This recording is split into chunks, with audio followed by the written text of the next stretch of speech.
if we compare ourselves with the West, we are way behind. This I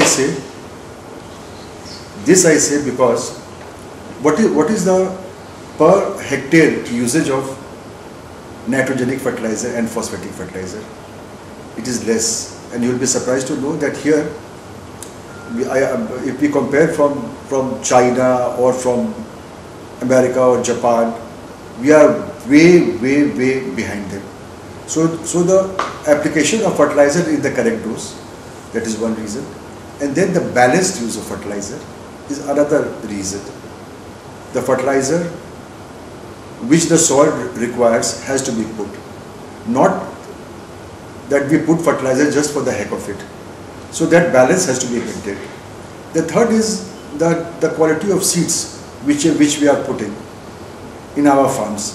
So the quality of seed has to be the right quality, and that will give the result.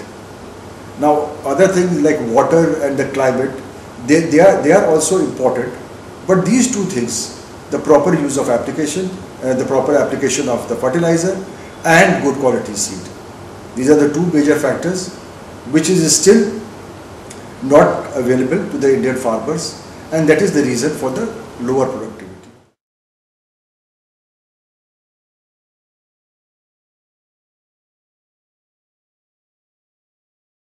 We are not very proactive in making available the water, but wherever it is required, we try to harness the water, which can help the farmers. And this is essentially deed based. The area, the regions where the water resource requires to be harnessed, but still a lot of work is there to be done.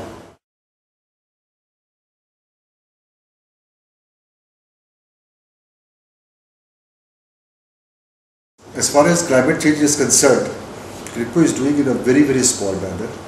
What KRIBHCO is doing is we are trying to ensure that whatever are the norms of emission which has been specified, or the parameters which has been laid out by the government of India or the state government, that we don't violate, and we try to remain much below the specified emission level norms. That is one thing which we are doing.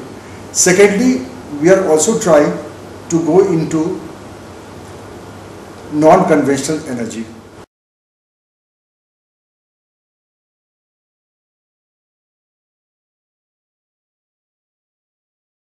For the CSR activity, we have already floated a trust which is called Gramin Vikas Trust. Now this trust, the essential focus of this trust was to be active in tribal areas of this country and in the region where no one could reach. There our focus was that we will keep our business activity away from this trust activity. The areas where we are not marketing our product, we chose that area for our so-called corporate social responsibility. For example, the tribal areas of Jharkhand, West Bengal, Odisha, Gujarat, Madhya Pradesh, all those tribal areas we picked up, and there we started with the effort that what best we can do to minimize the migration of the tribal population from seeking their livelihood. So we tried to create certain infrastructure which could hold them back. The first was the watershed, because whatever the rainfall was occurring there, the water used to run off. So we started preparing those check dams. We could hold the water, and that water was available to the farmers for a longer period of time so that they could stay there and do some farming. Secondly, we also helped them to have livestocks, good quality of livestocks with which they could earn money, and then skill development also. So we formed a number of groups, and those groups were generally managed by the women folk in the tribal areas. They were keeping the total accounts, what they are doing, how much they are selling, what is the money they are getting back, and how they are deploying it back in the areas. In the other tribal areas, what we found was that the people were going to the urban areas to work as labor.